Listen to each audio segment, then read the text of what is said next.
presents high adventure in the vast reaches of space. Missions of daring in the name of interplanetary justice. Travel into the future with Buzz Corey, Commander-in-Chief of the Space Patrol. Buzz and Happy have completed an investigation of the magnetic force control. They found, among other things, a small piece of cloth which may lead to the identification of the assailant. Let's look in on them at Space Patrol headquarters. Well, it all makes sense on paper. What was that, Commander? So you finally got up this morning. Yeah, seems to me we greeted the day before we went to bed. Smoking rockets. I never knew anybody could be so thorough about looking over one room. The time to find things is right after they happen. One thing still puzzles me. Whoever was in force control certainly cleaned it out very well. Well, what's so puzzling about that, Commander? Oh, the time factor. He didn't have very much time. We landed on the north end of town, then flew over to Chute 32. All that took about 20 minutes. He must have returned before we got there. Well, Markle was there when we arrived. He could have been doing some of that cleaning up. You mustn't jump to that conclusion just because there's something about him you don't like. You're right, Happy. Markle does become a suspect. He moved the operator. He always carries a ray gun.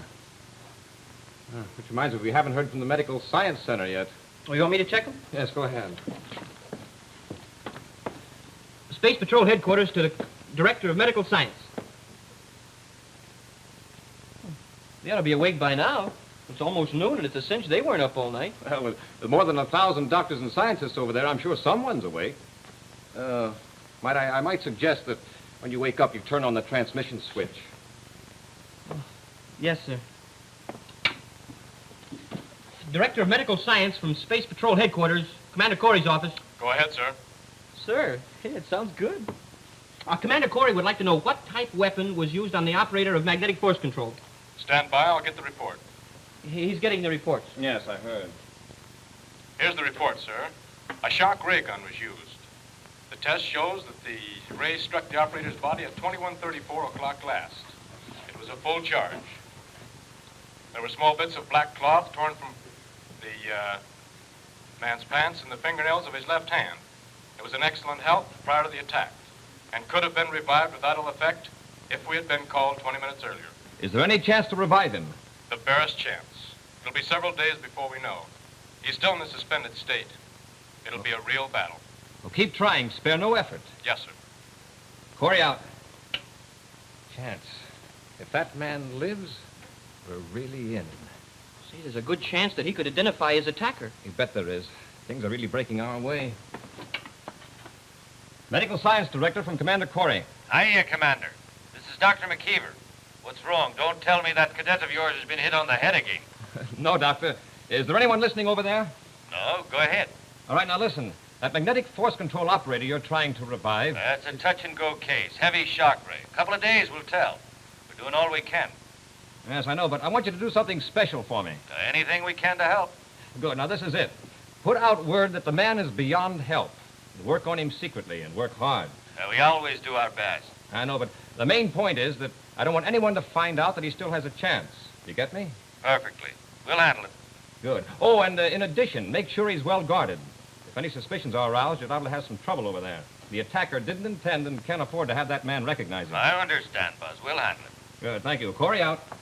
Well, that makes sense, sir, but, well, I had a thought. We could have used that operator for a trap. We could have let the word get out that he was still alive and then put a guard around him. Too risky. We can't afford to play with lives like that. But we will have a trap, Happy, and a good one. The Endurian formula. I'll tell you about that later. Well, we still got the piece of cloth. You heard that report. Threads from black cloth found in the fingernails of his left hand. Leaves no doubt about the cloth. Say, why don't we take it over to security and check it? No, it'll have to wait. But not for long. Major Robertson will be here today to take over as security chief. What he doesn't know about tracing a piece of cloth like that, no one knows. Well, let's go, Happy. Where to?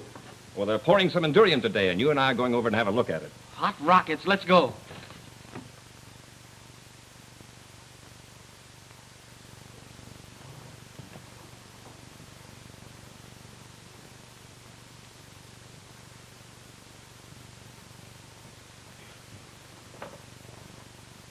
These things have got to be destroyed.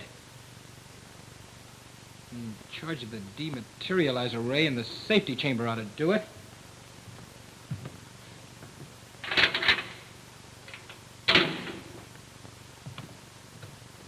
Now, charge by remote control.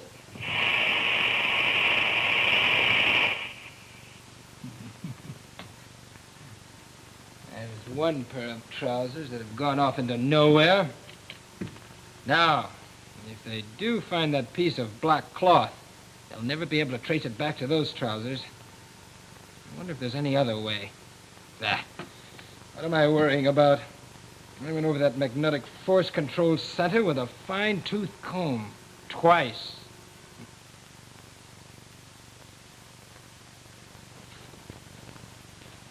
Take it easy, Happy. Don't hurt yourself.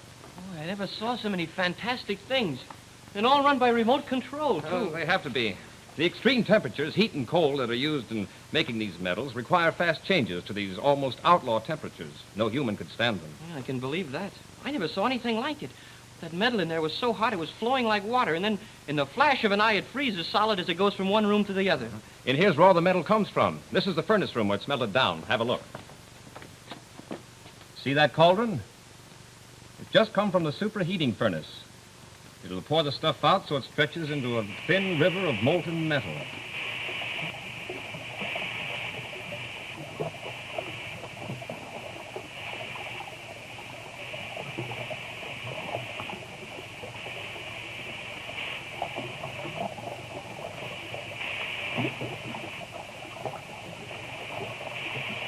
Smoking rockets. I know I can't feel any heat through that wall, but I honestly thought I could for a minute. It's the hottest stuff in the entire universe. I can believe that all right. It's heated to a few degrees above the temperature of the Earth's sun. Oh, there you have it, Happy. That's how Endurium's made. Oh, by the way, you're the only one, besides the head of the Science Academy and myself, who have seen the process clean through. That's why we had to come through all those little cells. And you dreamed all this up? Smoking rockets. What am I doing here on Terra? And in the Space Patrol, I don't seem to be of much use. Oh, I wouldn't say that, Happy. Remember, you haven't finished your cadet course yet. Besides, you conducted some pretty interesting experiments on Earth in your advanced technology school. Well, yeah, but nothing like that. Say, sir, how did you know about my experiments? Well, a cadet who wins the Corey Scholarship to the Space Patrol of the United Planets could come to my attention, you know. My brother Kit and I award that scholarship. Yeah, sure, I forgot. Oh, my experiments really weren't very much, though. General call for Commander Corey. General call for Commander Corey. Corey here, go ahead. This is the front office. Space Control just called. The report that Major Robertson has just entered Terra's atmosphere. He is slated for shoot 47. Thank you. Corey out. Well, let's go, Happy. There's one guy I really enjoy meeting. He's one of the best. The new security chief, huh? Everybody around here says he's a pretty tough cookie. Well, it depends on your point of view. At least one thing, we're certain of plenty of action. Let's go.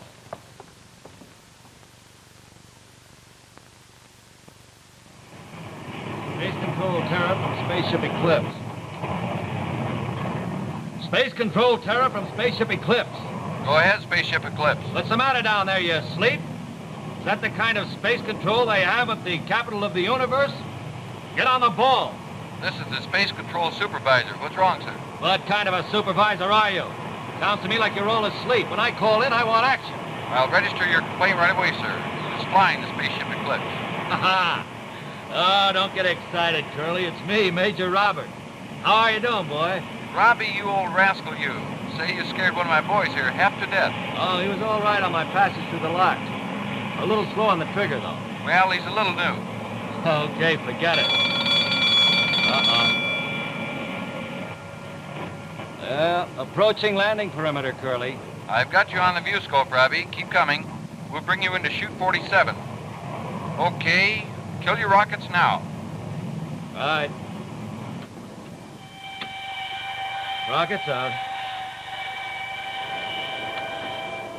Look, Robbie, bring me in nice and gentle, will you?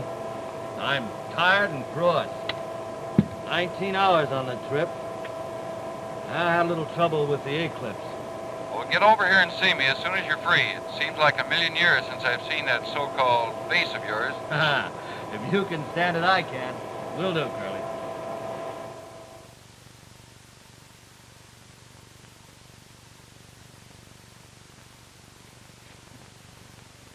So our best lead is this piece of black cloth. Well, there you are, Robbie. You have the whole picture. Sounds like there's going to be plenty of excitement, all right. Well, it looks like you've covered this pretty thoroughly, I'd say. Wish Happy would get back from security lab with the rest of these reports. Once you've read them, well, you'll know as much about it as I do. You know, Commander, we've been through some pretty tough times together. You certainly have. Yeah, and it usually ends up with you thinking or fighting our way out of it. Oh, I wouldn't exactly say that. Oh, well, I would. But this time I think I can be of a little more help. I'll track down that piece of cloth if it kills me. And it might. Once I do, our trouble begins. Well, you just take care of the security department. I don't like the way it's been run lately at all. I can do that, sir. I wonder what's keeping Happy. He's probably just gotten there. Oh, you're right. Just that I got one of those hunches, that's all. Whenever you get a hunch, something usually happens. Look, you want to go over there? Let's go. I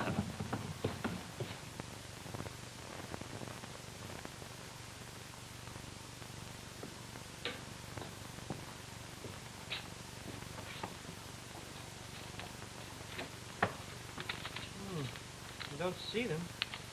Wonder if they could have been putting away.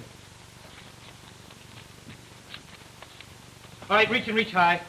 Come on.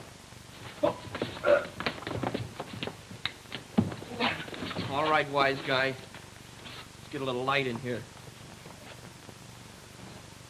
Markle, Cadet Happy. Say, I didn't see you in the dark. You really took that shock ray away from me in a hurry. Your training is coming in pretty handy, isn't it? Yeah. Shock ray. So you didn't recognize me, huh, Lieutenant? I'm not so sure about that. Now listen, cadet. And remember, you are a cadet. I'm not in the habit of walking into the security lab and finding someone prowling through security papers. Maybe you ought to keep the doors locked like it says in your orders, Lieutenant. Put that ray gun down. Didn't anybody ever teach you to say please? What's going on in here? Oh, well, this guy... Oh, sorry, sir. This lieutenant jammed his ray gun in my back while I was here looking for those papers you sent me for. What's this? A cadet taking weapons from a security lieutenant? What kind of an outfit am I running? Or are the cadets getting tougher? All right, Marco, let's have a little explanation. Put down the ray gun, Happy. Just how did you make the mistake of putting a shock ray in Happy's back? It looks like Markov is due for some embarrassment, that's certain. And another thing that's very certain is that there's going to be plenty of excitement and action in the next adventure with Happy and Buzz Corey, Commander-in-Chief of Space Patrol. Other players were Don Gordon as Lieutenant Markov and Ken Mayer as Major Robertson.